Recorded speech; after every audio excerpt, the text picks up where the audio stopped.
Hi guys, मैं Puneet Kumar study with channel में आपका बहुत बहुत हार्दिक स्वागत है। चलो गाइस, जैसा कि आज लेकर चल रहे हैं हम 26 अप्रैल 2020 को करंट अफेयर्स यानी कि टुडे करंट अफेयर्स, जो कि डेली करंट अफेयर्स की क्लासेस होती है। ठीक है, तो बहुत ही शानदार 10 से 11 क्वेश्चन आपके लिए क्लियर दोस्तों, यानी कि 26 अप्रैल 2020 की। चलो तो स्टार्ट करते हैं भाई इस क्लास को। देखो, पहला क्वेश्चन बहुत ही शानदार है अभी। विश्व मलेरिया दिवस, ठीक है, कब मनाया जाता है? यानी कि जो हमारा मलेरिया दिवस होता है, ठीक है, यानी कि जो मलेरिया बीमारी होती है जो मच्छर के काटने से फैलती है, उसकी बात चल रही है। तो वो मलेरिया दिवस कब बनाया जाता है? 23 अप्रैल को ऑप्शन नंबर ए में, ऑप्शन बी 24 अप्रैल को, ऑप्शन सी 25 अप्रैल को, ऑप्शन डी 26 अप्रैल को। दोस्तों अगर हम बात कर लेते हैं मलेरिया दिवस की, तो ये मनाया जाता है कब? ऑप्शन नंबर सी 25 अप्रैल को। कब मनाया जाता है भैया? 25 अप्रैल को क्या मनाया जाता है? मलेरिया दिवस। ठीक है, अब देखो इसे हम थोड़ा थोड़ा समझ लेते हैं क्या होता है। विश्व मलेरिया दिवस 2020 का जो विषय है ना, वो है ये zero malaria starts with me. ठीक है, ये बहुत महत्वपूर्ण बात है जो आपको ध्यान रखनी है। यानी कि जो विश्व 2020 का हमारा जो मलेरिया दिवस का जो विषय है या थीम है, ठीक है, वो क्या है? Zero malaria starts with me. यानी कि WHO ने मलेरिया को ख़त्म करने के लिए zero malaria starts with me को विषय को बढ़ावा दिया। ठीक है, यानी कि जिससे कि आने वाले टाइम में मलेरिया के केसेस ना मिले, मलेरिया खत्म हो जाए। उसके बाद आता है दोस्तों ने WHO का मुख्यालय। WHO का जो मुख्यालय है जेनेवा स्विट्जरलैंड में, यानी कि स्विट्जरलैंड एक शहर पड़ता है, ठीक है, जेनेवा, उस वहाँ पर है। और WHO की जो महानिदेशक है वो कौन है? वह साथियों टेड्रोस एडनहानम। कौन है? टेड्रोस एडहानम। ठीक है, ये WHO के महानिदेशक हैं। तो क्लियर, यहाँ से आपको WHO भी क्लियर हो गया है, कहाँ पर मुख्यालय क्या है और क्या आपकी थीम है वो भी पता चल गया। अभी zero malaria starts with me क्या होता है, अब समझ लेते हैं कि मलेरिया होता कैसे है।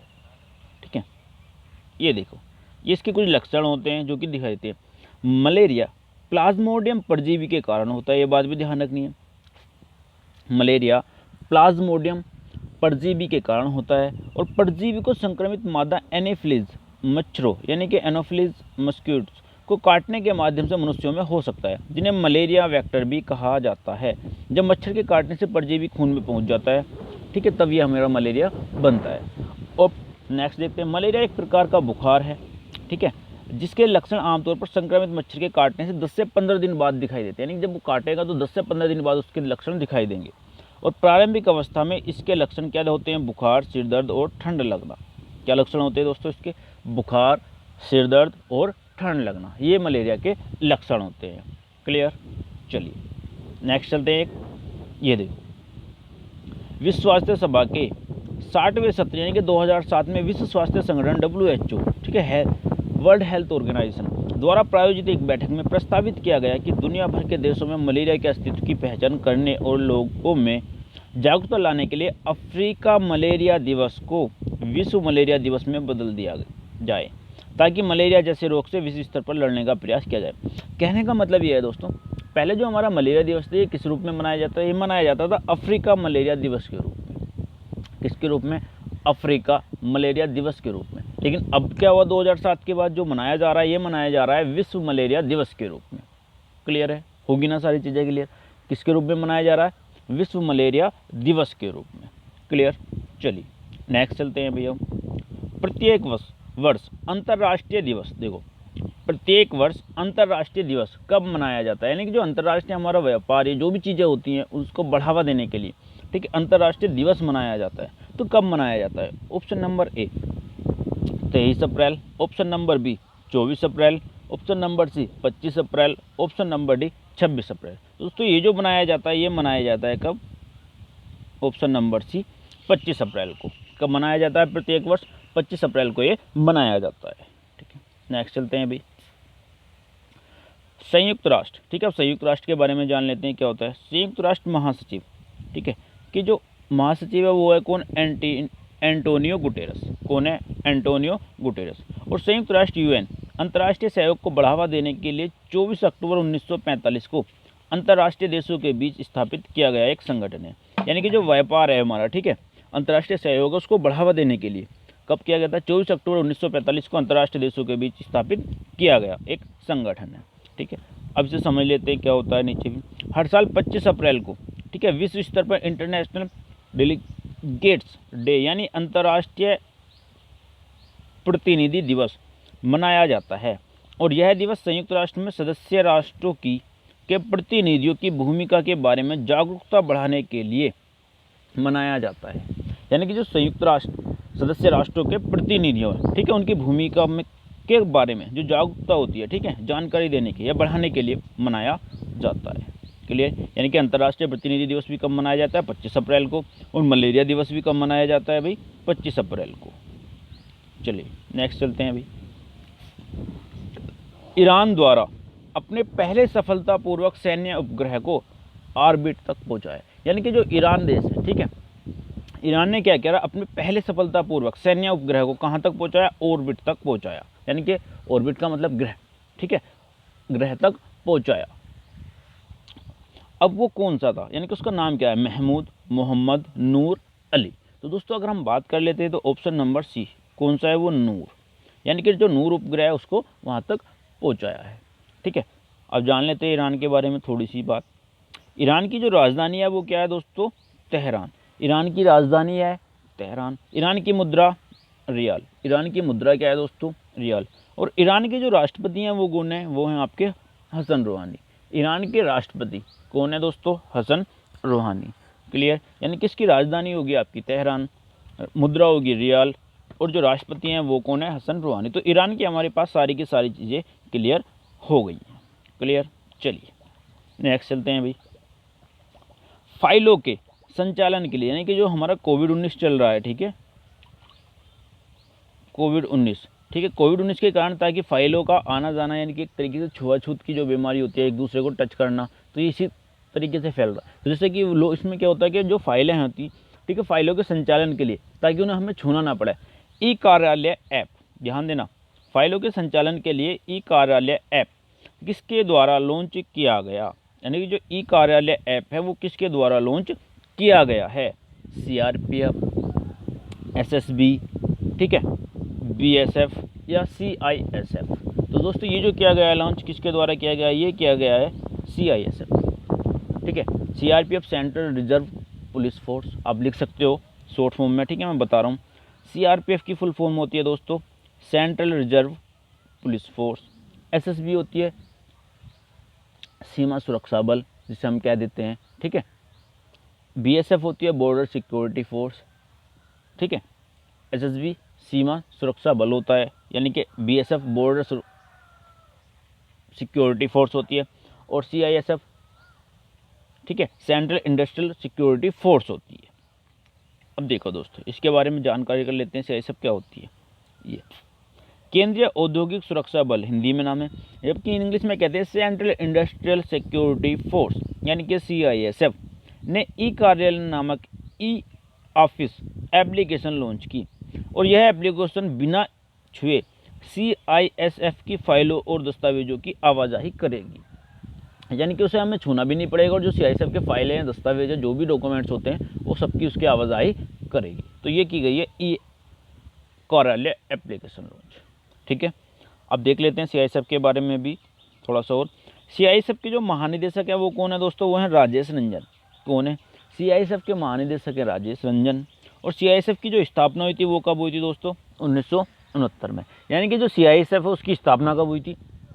1969 में, ठीक है। और सीआईएसएफ के महानिदेशक कौन है? राजेश रंजन। क्लियर? चलिए नेक्स्ट चलते हैं। देखो भाई, किस राज्य सरकार द्वारा 25 अप्रैल को खोंगजोंग वार मेमोरियल कॉम्प्लेक्स में, ध्यान देना, 25 अप्रैल को खोंगजोम वार मेमोरियल कॉम्प्लेक्स में खोंगजोम दिवस मनाया गया। यानी कि देखो बहुत ही मोस्ट क्वेश्चन है, बहुत ही ज़बरदस्त क्वेश्चन है ये, ठीक है, ये बात ध्यान देना, बहुत ही शानदार क्वेश्चन है कि खोंगजोम वार मेमोरियल कॉम्प्लेक्स में खोंगजोम दिवस, यानी कि कहने का मतलब ये मेन चीज़ है। पहली बात तो ये कि कब बनाया गया? 25 अप्रैल को, ठीक है, बनाया गया। और किस राज्य द्वारा बनाया गया? पश्चिम बंगाल, मणिपुर, सिक्किम, अरुणाचल प्रदेश। ये आपके पास 4 ऑप्शन है। तो दोस्तों ये जो मनाया गया है ना, ये मनाया गया है किसके द्वारा? मणिपुर द्वारा। किसके द्वारा बनाया गया है? मणिपुर के द्वारा। क्लियर? अब देखो, मणिपुर की हम बात कर लेते हैं थोड़ी सी भाई। मणिपुर की अगर मैं बात करूं, देखो साथियों, मणिपुर के जो सीएम है वो कौन है, वो हैं आपके एन बेरेन, ठीक है। और जो गवर्नर हैं, ठीक है, यानी कि राज्यपाल हैं, वो हैं आपके कौन, नजमा हेपतुल्ला, एक महिला हैं, ठीक है, कौन है, नजमा हेपतुल्ला।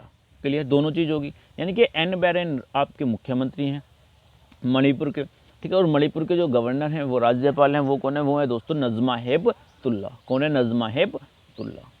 क्लियर, ठीक है। और मणिपुर की राजधानी आपको पता है, ठीक है, जिस आप जब ये वीडियो देखोगे तो आपको पता है राजधानी, तो मुझे आपको ये राजधानी कमेंट्स में लिख कर बतानी है, ठीक है दोस्तों, कमेंट में लिखकर आपको ये राजधानी बतानी है। अब थोड़ी सी जानकारी हम और देख लेते हैं। देखो, मणिपुर सरकार द्वारा थौबल जिले में स्थित खोंगजोम वार मेमोरियल कॉम्प्लेक्स में खोंगजोंग दिवस मनाया गया। यह दिन 1891 के एंग्लो मणिपुरी युद्ध यानी कि ब्रिटिश साम्राज्य के खिलाफ मणिपुर के लोगों द्वारा लड़ी गई, ठीक है, बहादुरी से लड़ने वाले सैनिकों की स्मृति में मनाया जाता है। यानी कि जो ब्रिटिश थी, ठीक है, अंग्रेज थे, उनसे मणिपुर के लोगों ने एक युद्ध किया था। मणिपुर से के जो सैनिक थे या जो भी वहाँ की जनसंख्या थी, ठीक है, 1891 के एंग्लो मणिपुर युद्ध का नाम दिया, तो उसकी याद में इसे मनाया जाता है। क्लियर, चलिए नेक्स्ट चलते हैं भाई। नासा ने, ठीक है, कोविड-19 से निपटने के लिए किस हाई प्रेशर वेंटिलेटर का निर्माण किया है। यानी कि वो हाई प्रेशर वेंटिलेटर कौन सा है जिसका निर्माण किया है, किसने किया है, नासा ने। Option number A viral, option number B विटाल, ऑप्शन नंबर सी विनाल, ऑप्शन नंबर डी विक्साल, ठीक है। तो दोस्तों अगर हम बात कर लेते हैं इसकी, तो वो है ऑप्शन नंबर बी। किसको बनाया भाई, विटाल, VITAL, विटाल को निर्माण किया है। क्लियर, चलिए नेक्स्ट देखते हैं भाई। ये national aeronautics and space administration, NASA, ठीक है, नासा की फुल फॉर्म क्या है, national aeronautics and space administration, NASA ने कोविड-19 मरीजों के लिए विटाल, ये ध्यान देना, ventilator intervention technology accessible local नामक एक उच्च दबाव वाला वेंटिलेटर विकसित किया है, ठीक है। यानी कि विटाल की फुल फॉर्म क्या होगी, ventilator intervention technology accessible local नामक एक उच्च दबाव वाले वेंटिलेटर विकसित किया है, ठीक है। नेक्स्ट, अब क्या आता है, national aeronautics and space administration, NASA के प्रशासक कौन है, जिम ब्रीडेन स्टाइन। कौन है भी प्रशासक, जिम ब्रीडेन स्टाइन। और नासा का मुख्यालय आपको पता ही है, संयुक्त राज्य अमेरिका के वाशिंगटन DC, एक शहर पड़ता है वाशिंगटन DC, वहाँ पर है। क्लियर है, चलिए। और अमेरिका में जो प्रमुख है वो कौन है, डोनाल्ड ट्रंप, ये भी आपको पता ही है। नेक्स्ट आता है भाई, केंद्रीय सतर्कता आयोग के पद पर किसे नहीं, यानी कि जो होता है CVC, ठीक है, बोलते हैं जिसे हम, यानी कि ये क्या करता है, जो भारत की गुप्त सूचनाएं होती हैं वो ये अपने अंडर में रखता है, यानी कि किसी को भी लीक ना हो, तो ये होता है CVC, ठीक है। केंद्रीय सतर्कता आयोग के पद पर किसे नियुक्त किया गया है। Option number A Rajiv Desal, option number B Sanjay Kothari, option number C Manu Bhaskar, option number D Arun Upadhyay. दोस्तों इसमें जो ऑप्शन नंबर बी है संजय कोठारी, इन्हें नियुक्त किया गया है केंद्रीय सतर्कता आयोग के पद पर। कौन है, संजय कोठारी, ठीक है। अब देखो, ये केंद्रीय सतर्कता आयोग का जो गठन हुआ था वो हुआ था कब, फरवरी 1964 में। कब हुआ था केंद्रीय सतर्कता आयोग का गठन, फरवरी 1964 में। और केंद्रीय सतर्कता आयोग का जो मुख्यालय है वो दोस्तों वो क्या है, नई दिल्ली। मुख्यालय क्या है, नई दिल्ली। यानी किसके आयोग का गठन हुआ था, फरवरी 1964 में, और जो इसका मुख्यालय वो है दोस्तों नई दिल्ली। नेक्स्ट चलते हैं। अच्छा भाई, 2 ऑप्शन नीचे आ गए, कोई नहीं। सिंगापुर के कैलेडियम इन्वेस्टमेंट ने किस बैंक में अपने हिस्सेदारी को बढ़ाकर 4.49% कर दिया है। यानी कि जो सिंगापुर के कैलेडियम इन्वेस्टमेंट है, ठीक है, उसने हमारे भारत में किसी बैंक में आकर अपने हिस्सेदारी को बढ़ाकर कितना कर दिया है, 4.49% कर दिया है। अब वो कौन सी बैंक है, Canara bank, option number A, option B Allahabad bank, 2 option नीचे है भाई, यहाँ पे समझ लेते हैं। ऑप्शन नंबर सी बंधन bank, option number D syndicate bank. तो दोस्तों अगर हम बात करें कौन सी बैंक में क्या, तो ये क्या है, ऑप्शन नंबर सी, यानी कि जो बंधन बैंक है उसमें इन्होंने अपनी हिस्सेदारी कितनी कर दी है, कैलेडियम ने 4.49% की हिस्सेदारी कर दी है। क्लियर, चलिए नेक्स्ट चलते हैं। ये बंधन बैंक का जो मुख्यालय है वो कहाँ है दोस्तों? कोलकाता, पश्चिम बंगाल में। कहाँ पर है बंधन बैंक का मुख्यालय? कोलकाता, पश्चिम बंगाल में। बंधन बैंक के एमडी और सीईओ कौन है दोस्तों? वो है चंद्रशेखर घोष। कौन है? वो है चंद्रशेखर घोष। यानी कि जो बंधन बैंक है उसके एमडी और सीईओ हैं दोस्तों कौन? चंद्रशेखर घोष।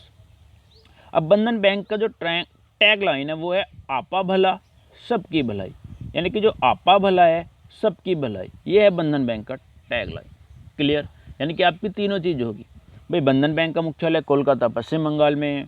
बंधन बैंक के जो एमडी और सीईओ हैं वो चंद्रशेखर घोष हैं। बंधन बैंक टैग लाइन कौन है? आपा भला सबकी भलाई। और आपको पता ही है पश्चिम बंगाल की जो सीएम है वो कौन है दोस्तों? ममता बनर्जी। ममता बनर्जी यहाँ की सीएम है।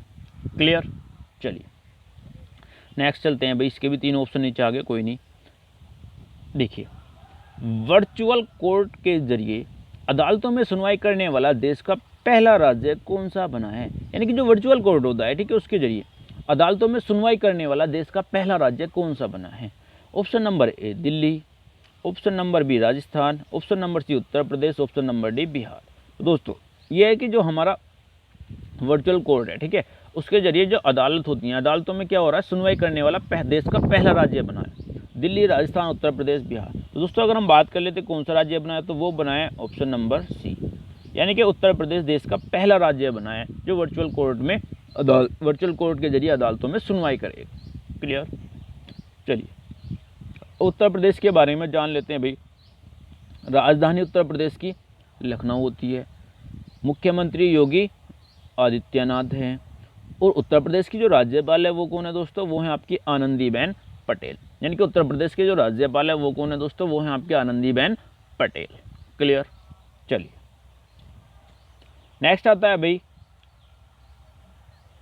25 अप्रैल 2020 को ऑस्ट्रेलिया के पूर्व क्रिकेटर का निधन हुआ। यानी कि जो ऑस्ट्रेलिया के एक पूर्व क्रिकेटर थे, ठीक है, जिनका कि 25 अप्रैल 2020 को ऑस्ट्रेलिया के पूर्व क्रिकेटर का निधन हुआ, वो कौन थे?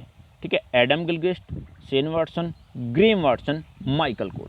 दोस्तों ये आपके पास चारों ऑप्शन है, यानी कि ऑप्शन है Adam Gilchrist, B Shane Watson, C Graeme Watson, D Michael Cole. अगर देखो दोस्तों हम बात कर लेते हैं तो एडम गिलक्रिस्ट भी जिंदा है, शेन वाटसन भी, माइकल कोल तो हमारे शायद क्रिकेटर हैं लेकिन नहीं, मुझे तो लगता नहीं। माइकल कोल तो एक कमेंट्री करने वाले थे, ठीक है। ऑप्शन नंबर सी आता है ग्रेम वाटसन। तो ये जो है ना option number C Graeme Watson, इनका हुआ है हाल ही में निधन। किसका हुआ है भाई? ग्रेम वाटसन का। किसका निधन हुआ है? ग्रेम वाटसन का। क्लियर? चलो अब देख लेते हैं ये कौन है। ये है दोस्तों ग्रेम वाटसन की पिक। ये जो व्यक्ति हैं ये है हमारे ग्रेम वाटसन। ताकि ये देखो मैंने इमेज इसलिए ली ताकि आपको ये चीज़ याद रहे। क्लियर? चलिए नेक्स्ट चलते हैं भाई। केंद्र सरकार ने राज्यों में कोविड-19 स्थिति का आकलन करने के लिए किस समिति का गठन किया? यानी कि जो केंद्र सरकार है, ठीक है, उन्होंने राज्य में कि कोविड-19 स्थिति, यानी कि राज्य सभी स्टेट में, सभी राज्यों में कि कोविड-19 जो हमारा कोरोना वायरस चल रहा है, नोवल कोरोना वायरस, उसकी स्थिति का जायजा लेने के लिए कि राज्यों में किस तरीके से काम हो रहा है, किस स्तर पर काम किया जा रहा है, ठीक है, उसका जायजा लेने के लिए केंद्र ने एक समिति का गठन किया है। ठीक है, यानी कि केंद्र के लिए उस समिति का गठन किया गया। तो वो समिति कौन सी है ये हमें बताना है। IMCTS, INCTS, IRCTS, TSRCC। दोस्तों अगर हम बात कर लेते हैं तो ऑप्शन नंबर ए, ये जो ना IMCTS, इस कमेटी का इन्होंने क्या किया है? गठन किया है। इसने केंद्र सरकार ने राज्यों की स्थिति का जायजा लेने के लिए। क्लियर? अब देखो समझ लेते हैं क्या होता है IMCTC। ये दोस्तों लास्ट क्वेश्चन है भाई आपका। ये भारत सरकार ने कोविड-19 से प्रभावी तरीकों से निपटने और इसे फैलने से रोकने के लिए स्थिति का आकलन करने अंतर मंत्रालय केंद्रीय दलों यानी कि inter ministerial central teams IMCTC का गठन किया। कुछ प्रमुख हॉटस्पॉट जिलों और उभर कर आए नए हॉटस्पॉट इलाकों में स्थिति विशेष रूप से ध्यान रखेंगे। यानी कि जो इन्हें क्या करना है उसमें भी ध्यान रखना है। ठीक है, यानी कि जो हॉटस्पॉट होते हैं, हॉटस्पॉट का मतलब क्या होता है दोस्तों? हॉटस्पॉट ये होते हैं कि जहाँ पर लोग ज़्यादा इकट्ठे ना हो, यानी कि 10 से ज़्यादा लोग अगर इकट्ठे हो रहे हैं ना, 10 भी नहीं होने चाहिए इस समय तो जो कोरोना वायरस चल रहा है, तो ये होते हैं हमारे हॉटस्पॉट। क्लियर? तो ये है भारत सरकार के पहल क्या था? IMCTC यानी कि इंटर मिनिस्ट्रियल सेंट्रल टीम्स यानी कि अंतर मंत्रालय केंद्रीय दलों की बैठक। क्लियर दोस्तों? तो ये था साथियों आज के लिए आपका 26 अप्रैल 2020 के लिए टॉप 11 क्वेश्चन, यानी कि कितने क्वेश्चन थे भाई, करंट अफेयर्स के टॉप 11 क्वेश्चन करंट अफेयर्स के थे, जो कि बहुत ही दमदार ये क्वेश्चन थे। दोस्तों मैं उम्मीद करता हूँ कि ये वीडियो आपको जरूर पसंद आएगा, आपको ये वीडियो देखना है ज़रूर है। अगर आप करंट के इच्छुक रखते हैं तो करंट, और आपको पढ़ना चाहिए क्योंकि करंट से ही लगभग 50% जीके आपका कवर होता है। ठीक है दोस्तों, अगर ये वीडियो आपको अच्छा लगता है तो प्लीज़ यार इस चैनल को सब्सक्राइब करें और इस वीडियो को ज़्यादा से ज़्यादा शेयर करें, ठीक है, और लाइक।